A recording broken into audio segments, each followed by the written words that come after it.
And all research points to the fact that women prefer small. Some of you are like, thank you, Jesus. Okay, no, what I mean by this is they prefer that their husband master the small things in life, the small acts of service, the small acts of kindness, initiative that adds up to being a big thing. I'm convinced that when I talk to people who have struggling marriages, that one or both spouses actually stop doing the small things in their marriage that really matter. Now, you may be thinking, wait a second, Doug, I've got big problems in my marriage. You know, I better go home from this session with big answers, and you're giving me the small stuff? Well, I would say to you, it was the little things that led to the big issues. Okay? It was the little things, it will be the little things that lead to big change. I think most of the answers to develop a healthy, quality marriage come in the small things that you and I can do on a regular, daily basis. I was with a buddy at Starbucks a couple months ago, and he was talking about his marriage, and he said, my marriage is in trouble. And then he said this, it used to be really good. What should I do?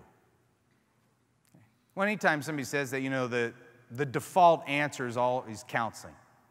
Okay? Oh, you ought to go to counseling. And counseling is good. Counseling is helpful. Counseling actually only has a plus or minus 20% success rate. But when you begin to pull back the layers of what leads to a troubled marriage, you'll find one or both spouses saying something this simple and yet this profound. We stopped doing some of the small, meaningful things in our marriage. Okay? We just stopped it. Small actions are a key to winning. Vince Lombardi, one of the greatest football coaches ever, had his team together and said, gentlemen, say it with me, this is a football. Okay? Let's get to the basics. John Wooden, the greatest coach in college basketball ever, would start the guys every year. Bill Walton tells this story, teaching them how to tie their shoes so that they wouldn't get blisters. Now, the end game is a world championship or national championship, but the very beginning was, let me, boys, teach you how to tie your shoes. The greatest teacher to ever walk the planet, God in the flesh, Jesus, mentioned the power of small things when he gave the illustration about the widow's mite. Just that little penny, she gave more than anything else. When he talked about faith, he talked about the smallness of a mustard seed faith.